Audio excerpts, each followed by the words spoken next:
අයිබෝවන් හැම දෙනාටම ඔන්න මම අදත් පොඩි වීඩියෝ එකක් අරන් ආවා. මම දන්න දේවල් ටිකක් ඔයාලත් එක්ක ෂෙයා කරගන්න. අද ඉරිදා දවසක් වුණාට මම ඉන්නේ පොඩි සිටි එකක. එතකොට පොඩි බිසි ගතියක් තියෙනවා.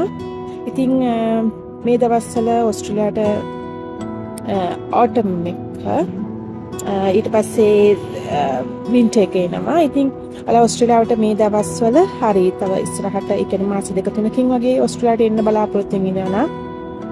ඔයාලා ඉන්නේ සීත කාලයට ලං වෙනවා. එතකොට ඕස්ට්‍රේලියාවේ හැම පළාතමත් නෙමෙයි මම ඉන්නේ NSW වල, ඒ කියන්නේ නිව් සවුත් වේල්ස් වල.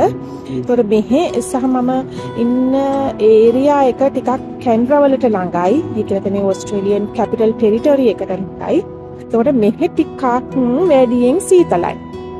ඉතින් ඔයාලා ලංකාවේ ඉඳලා මෙහෙ එනවනම් මේ දවස්වල හරි ටිකක් ඉස්සරහට මාස දෙක තුනකට පස්සේ හරි පොඩක් සීතලට ලෑස්ති වෙලා ඉන්න වෙනවා.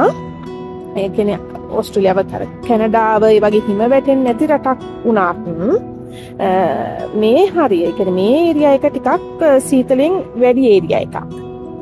එතකොට ලංකාවේ ඉඳලා එනකොට අපිට හිතෙන්න පුළුවන් ජැකට්ස් අරන් එනවද නැද්ද කියලා. හැබැයි මම හිතන්නේ ලංකාවෙන් අරගෙන එන ජැකට් ඒ කියලා කියන සීතලට අඳින ඇඳුම් මෙහෙට ඔරොත්තු දෙන එකක් නෑ. අපිත් මෙහෙ ආවට පස්සේ මෙහෙන් අලුතින්ම ඇඳුම් ගන්න උනා සීතලට ඔරොත්තු දෙන විදිහට. ඉතින් ඔයාලා පොඩ්ඩක් ඒ ගැන ප්ලෑන් කරගන්න.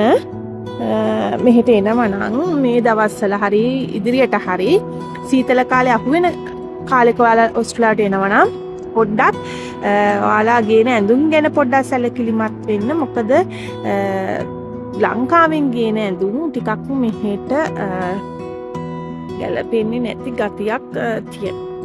එහෙනම් ආයෙත් අලුත් වීඩියෝ එකකින් පොඩි තොරතුරු ටිකක් ෂෙයා කරගන්න කැමති ඔයාලත් එක්ක. එතෙක් හැමදෙනාටම සුබ දවසක්. ස්තුතියි.